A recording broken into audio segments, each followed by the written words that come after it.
Na nossa jornada pela história do mobiliário, chegamos agora no mobiliário do Rococó. Vamos junto viajar para o século XVIII? Chega mais! Olá, eu sou o professor Juliano Coimbra e você está no Arquiteto de Humanas, um canal sobre teoria, história da arquitetura, design, mobiliário, e eu te convido a acompanhar os vídeos que a gente vai postando aqui, trocar uma ideia nos comentários e estudar junto com a gente um pouquinho dessa playlist agora sobre história do mobiliário. Muito bem, chegamos ao século XVIII, o século dos 1700 e alguma coisa. A primeira metade do século XVIII é marcada por um estilo de exuberância, de extravagância, de luxo e de busca também pelo conforto, pela qualidade de vida, que é o Rococó. Mais uma vez a França é o grande expoente, é a nação com os artistas, com os ebanistas de maior destaque, com a produção mais volumosa e expressiva. Mas por que um novo estilo? Por que o Rococó é diferente do Barroco? O Barroco já não era extravagante, já não era também muito luxuoso? Era sim, mas o Rococó é uma outra pegada, ele vai em um outro nível de luxo e ele é marcado por essa busca também por uma vida, um cultivo da vida confortável. O conforto é uma palavra muito importante. A gente vai ver móveis que dão mais valor ao conforto aqui. A gente vai ver uma preocupação menos pela aparência, talvez, de um móvel simplesmente belo, mas também um móvel que acolhe, um móvel que funciona melhor, um móvel que é melhor de sentar e assim por diante. O estilo de vida das cortes fica menos voltado apenas à aparência, né? E ele vai também ser um estilo de vida mais que busca a boa vida. Além da França, o restante da Europa a gente vai ver também que, assim como nos outros estilos que a gente já aprendeu aqui, tanto o Renascimento quanto o Barroco, assistam os vídeos para quem não viu ainda. No Rococó também, a partir da produção francesa, as demais nações europeias vão fazer as suas adaptações. Com uma exceção da Inglaterra, que vai ter uma produção um pouco diferente. Os estilos ingleses não são tão parecidos assim com o Rococó francês. Eles vão para uma outra tendência, como se verá aqui. Bom, mas vamos começar então na França. No início do século XVIII, o primeiro estilo que dá para se dizer que entra já nessa transição do Barroco para o Rococó é o chamado estilo Regência. Por que esse nome? Porque com a morte do rei Luís XIV, aquele rei sol, né, que a gente falou, ícone do absolutismo, o seu filho, que seria então o Luís XV, ainda era menor de idade, não pôde assumir, então entrou um regente no lugar enquanto o guri crescia. Por isso, regência. No mobiliário desse período já é possível ver essa preocupação com móveis que demonstram maior conforto e maior comodidade na vida. Inclusive uma delas, já vamos falar aqui, a cômoda. Deu para entender de onde vem esse nome? Pois é, móveis mais práticos para o dia a dia. Uma das cômodas mais famosas do estilo regência é a cômoda em tombeau, que seria uma cômoda de 3 gavetas separadas por um travessão, por uma travessa horizontal, né? Essas gavetas têm uma divisão entre elas e é um móvel ainda assim muito bem adornado, marchetaria, cinzelagem, tampos em mármores, né? Conforme a moda barroca já, porém a gente já vê alguma diferença, né? Ainda não é um rococó puro, como a gente vai ver depois no próximo estilo que eu já vou falar, mas também já não é o mesmo móvel barroco. Outro móvel deste período, atribuído ao Boulez, que para quem assistiu o vídeo do Barroco, assistam aí, era o ebanista favorito, o ebanista oficial da corte do Luís XIV. Ele, neste período de regência, criou o que a gente chama de bureau plat, que seria uma escrivaninha de pés altos e com gavetas embaixo do tampo, esse tampo com um acabamento, né, em metal, normalmente em cobre ou bronze, né, com muitas aplicações, muitas decorações, e também o revestimento desse tampo em couro. A coisa era fina, né? Era fina, não, o Boulez não dava o seu nome a qualquer obra, como a gente já viu aqui. Este do exemplo aqui foi feito não pelo Boulez, mas por um outro cara que também era muito bom e foi o principal nome desse período, que era o Charles Cressan. Mais um móvel típico do período da regência é o canapé, que seria uma espécie de sofá, porém um sofá de 3 lugares, alongado, 8 pernas para sustentar esse sofá e o espaldar, ou seja, o encosto onde a gente se apoia atrás e os braços baixinhos, né? Normalmente esse sofá era todo revestido de um mesmo estofamento, eles até trocavam assim um estofamento de verão, um estofamento de inverno, era louca a coisa, né? E ele tinha também almofadas soltas, compondo, de novo, né, vejam o conforto como entra forte aí, né, algo fofinho pra gente sentar junto, se acomodar melhor, a almofada entra muito forte aí.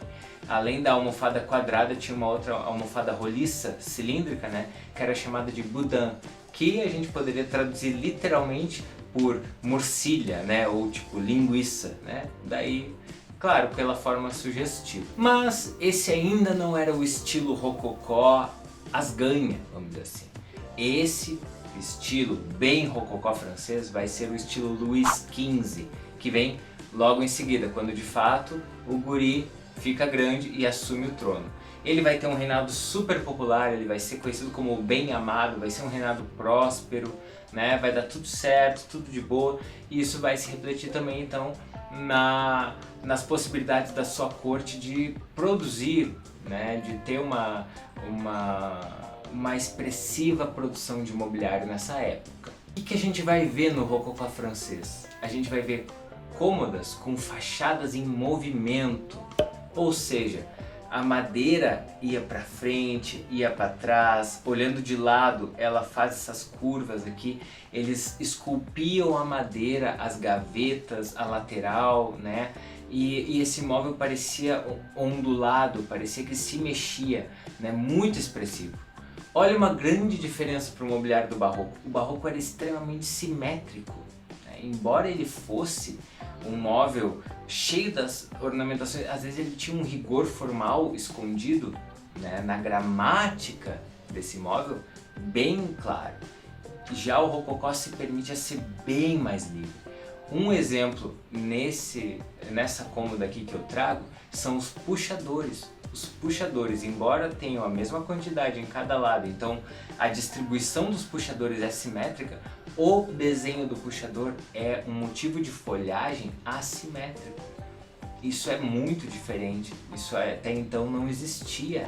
Nos assentos a gente vai ver aqui 2 tipos de cadeiras, principalmente com relação à forma do seu encosto, do seu espaldar.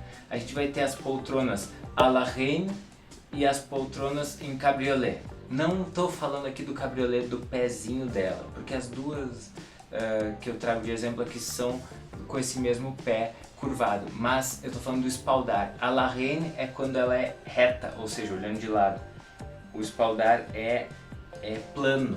E o espaldar em cabriolé é quando ele é côncavo, ele é em forma de C, para acomodar melhor as costas. De novo, para ficar mais confortável na forma de sentar. E falando em conforto, nós temos aqui também a bergère, que é uma poltrona estofada, mas ela é estofada não apenas no assento ou no espaldar, mas em todas as laterais.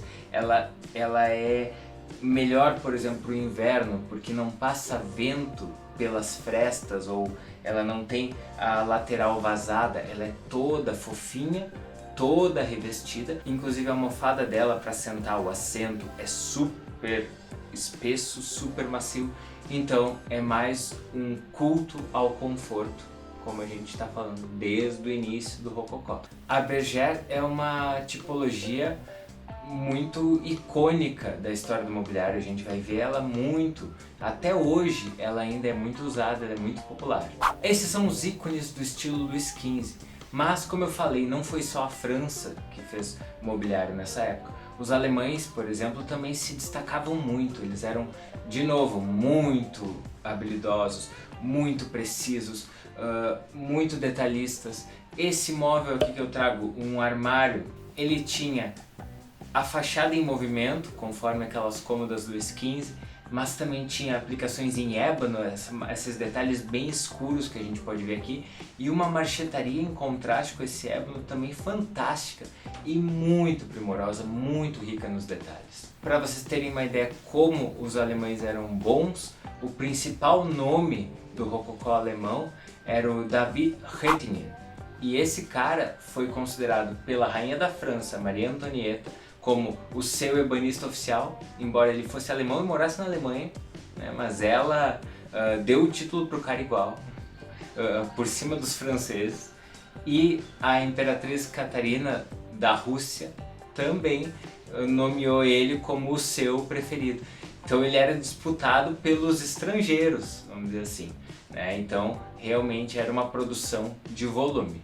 E o caso da Inglaterra, que eu falei que não foi semelhante ao mobiliário francês. De fato, a Inglaterra se destoou bastante. O início do século XVII vai trazer no mobiliário inglês um estilo chamado Queen Anne, por causa da rainha Ana, ou Anne, né? A gente sabe que esses nomes se traduzem, né? O estilo Queen Anne, ele vai ser muito mais de forma simples, muito mais, até de linhas modernas, muito mais objetivo, um móvel sem toda aquela necessidade de ornamentação, de aplicações de dourados, de prateados e tudo mais. Algumas características formais do período. A gente vai ver a substituição daquele pé torneado que as cadeiras tinham no estilo William e Mary por um pé em cabriolé, aquele pé em forma de um leve S, né, de uma curvinha. Uma marca do mobiliário inglês que começa nessa época e vai ganhando força para os próximos estilos é a pata, né, ou seja, assim, a terminação do pé em claw and ball, literalmente garra e bola, porque parecia uma garra que agarra, né, segura uma bola.